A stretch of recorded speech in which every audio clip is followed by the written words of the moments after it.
Hey guys, it's Stephen here, back with another video on a Thursday afternoon. Manchester City played last night at Shakhtar Donetsk, winning 3-0 in a game that was pretty crucial given the weekend's results. And I'm going to deep dive into that game today and talk about 5 things that I learned from last night's comfortable victory. But I want to say, as ever, thank you to One Football for supporting this channel. Right, if you've not downloaded it yet and you've been watching my channel for a while, why not? Genuinely, why not? It's a fantastic app with loads of information, loads of stats, loads of update news about Manchester City, loads of updated news about the world of football in general. So what's not to love? Go and download it in the link in the description. It's free, I approve, and all that kind of stuff, and you've only got yourself to blame if you don't, so go and download it right now. But today is the day where we dissect last night's game in a little bit more detail. We're going to talk about 5 things that I learned. I'm going to start initially, where else can I start other than Fernandinho? Good old, warm, reliable, kind of cozy pair of pants, cozy jumper, comfortable, exceptional, and other metaphors that talk about him being nostalgic and warm and all that kind of stuff.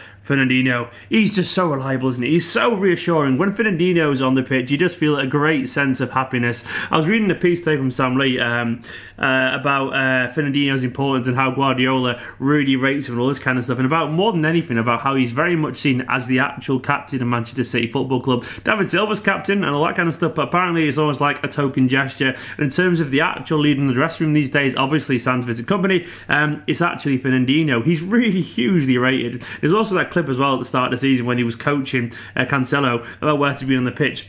This guy just gets it. And I think the fact that he was so comfortable last night is a testament to his understanding of the game. It's a testament, even at his age, to still learn things and appreciate the fine arts of what it takes to improve as a player. It looks like he's going to be absolutely very comfortable. Last night he was brilliant. He was brilliant at centre-back. I'm not saying it was a masterful display or anything like that, but you would never know that that was the first time he started officially as a centre-back. Genuinely, you would never know. He was totally comfortable alongside Mendy. He actually played as a left centre-back as well. He was pinging passes about as well, which is obviously what Laporte does really well. So we're hoping that him being there, even though he does have to switch to his right foot a little bit, will speed up the play for us like Laporte used to do. And given the fact that he's got no experience there, I was just so impressed with how well he read the game. He was very comfortable as well, kind of switching over to cover to the left, which is obviously how he works with Zinchenko going forward into midfield. He was very comfortable doing that. He read the game pretty well. He has obviously a very good kind of aptitude for being in the air. He's not the biggest guy in the world, but he's just very good in the air after years of learning that in the Premier League. I think he's going to be pretty good. I think he's going to save us, hopefully. But that is Fernandinho in a nutshell. What a fantastic player. And it leads me on to the next guy. We can play Fernandinho defence because we've got Rodri. Oh, he was absolutely sublime last night. Now, I'm not going to say I learned loads, but one thing I actually learned from him is he's got much more skill than we realise. I was so impressed with his dribbling ability last night. He actually completed 4 take-ons. Before that, he's averaged 1.6 take-ons per game in the Premier League. And last night, he was just taking taking the ball past players as if they weren't there at times. What he reminds me of, and I'm not going to say he's anywhere near the same player as Yaya Toure in terms of going forward, but he has that incredible kind of ability to let people bounce off his arse because he's so big and then just walk past them. He does that so well. And there was a amount of times last night, well, about 4 times to be precise, he went past this player and launches onto attack. It was absolutely crucial for the second goal in particular when he played that through ball to Mahrez. I was just so impressed with him. I honestly feel like for the price that we got him, for around 65 million euros or something like that, not euros, probably sterling, and about 70 million euro, is an absolute bargain. It's a genuine bargain because I feel like he's worth just so much more. It explains in a lot of detail why Atletico Madrid was so kind of, well, they were quite bitchy about this transfer in general. They didn't like the fact that we'd taken a player of his quality away from such a bargain price. He genuinely, I've got a feeling he's going to be one of the very best midfielders in world football, if he isn't already. And he's ours, and we got him so cheap. It's genuinely a fantastic signing. It's made us really comfortable in that position. It means we can play Fernandinho there. It just means basically everything is settled there. We've got a player. He's this good already, and he's going to get better and better and better. Also, we could just be about to drop about £100 million of fullbacks onto the Premier League as if it's nothing at all. Yeah, I'm talking about Cancelo and Mendy. Both basically made appearance last night. Mendy made his comeback. Cancelo made his longest appearance yet. His Champions League date for Manchester City. After a 1-minute run out a few weeks ago, he's got a 10-minute spell last night. But it was good just to see him come onto the pitch because in this modern game and in an era where Guardiola puts so much emphasis on the fullbacks,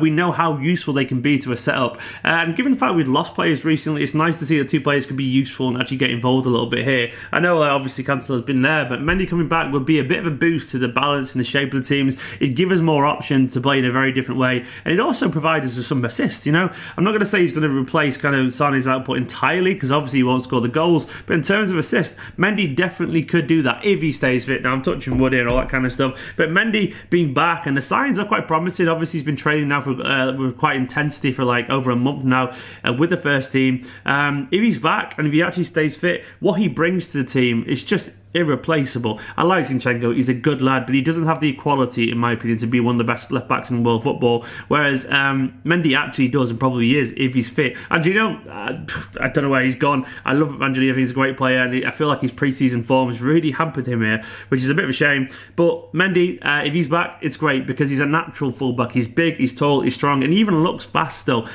Him being around to alleviate some of the kind of creativity weight on the left, he'll also help Sterling. I think he loves cutting in. We saw one instance last night already where Mendy absolutely bombed forward and took a pass from Sterling. You don't see that from Zinchenko. He doesn't have the same presence, and if he does get there, he doesn't have the ability to cross in the way that Mendy does. That will change how we play. It will change how we attack. And likewise, Cancelo on the right, even though we've not seen him much yet, having that ability to offer so much creativity going forward. And as much as I like Kyle Walker, and I genuinely do, I think we all admit he's not great going forward.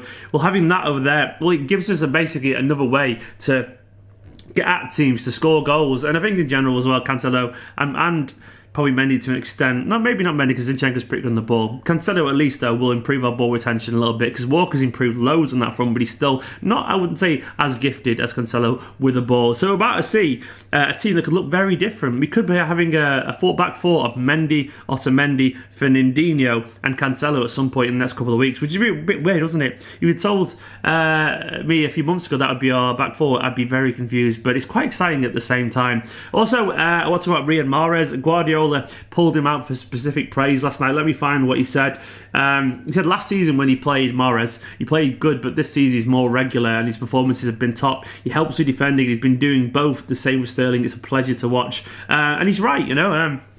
I think there was times last year where Mahrez looked very good. There's also times where he looked totally on a different wavelength to his team. He wasn't pressing in the same rhythm. He wasn't defending anywhere near as much. And it takes a lot to learn that, admittedly. But since he's come back so far this summer, he's had a couple of very good performances. And I think it's fair to say he's in better form than Bernardo Silva at the moment. Bernardo I absolutely love, but something's missing from his game currently in terms of that high intensity energy that makes him sparkle so much. Whereas Mahrez just seems to have found his stride. He's releasing the ball a little better. He still did shoot about 10 billion times last night, which is just pure Mahrez, I guess. But his assist, particularly for the second, a perfect touch, running into the middle, and a perfect free ball for Gundogan. And it carries off what's been a very promising start when he's got on the pitch so far. Mahrez could get a run of games now in the team that he maybe does need, given the fact that Sané got that injury. And I think if he starts to get 5 or 6 games, he'll start to feel like he belongs at the team. I got a feeling in general that Mahrez, because he's been so in and out the side, maybe he doesn't feel like he belongs. Maybe he feels a bit like the new guy trying to impress a little bit still. And I think a run of games would really settle his confidence, especially if he scored a few goals and got a few assists during that.